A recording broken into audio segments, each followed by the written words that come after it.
Students really do need to be heard on matters of gun violence because obviously, as we've seen from Sandy Hook to Parkland, this issue does really affect us personally. I do not want to go to school every day and worry that someone is going to come in and shoot me, my classmates, my teachers, or my coaches.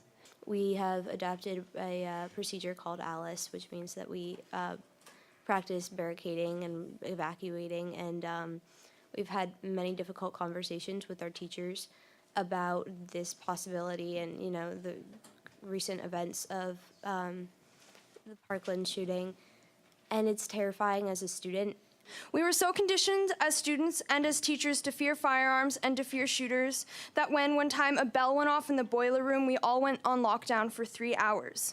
And if there's a way to pass bills that can make sure that we don't become another Parkland, another Columbine, I think that's something that we really need to consider.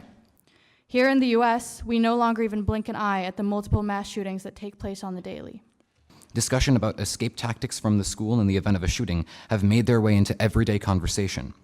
Many of us have begun to consider our mortalities the way high school students across America have, and the way no high schooler should. I'd like to put my voice in support, not just for myself, but for those around the state who couldn't be here tonight. I am able to reflect on the times as far back as elementary school, when I'd be tucked in a corner with peers, whispering about whether this lockdown may be a drill or not. What about my brother on the floor above me? Will he be okay?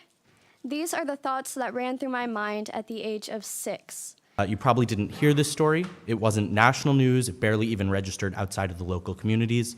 But my cousins were in that school on February 27th.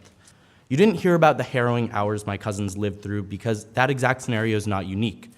In any other similar country, a story like the one from Westport would be important. In the United States, it's just another day. Since that first lockdown drill, there have been 1,875 deaths due to mass shootings in the United States. Almost 7,000 people have been injured in the same incidents.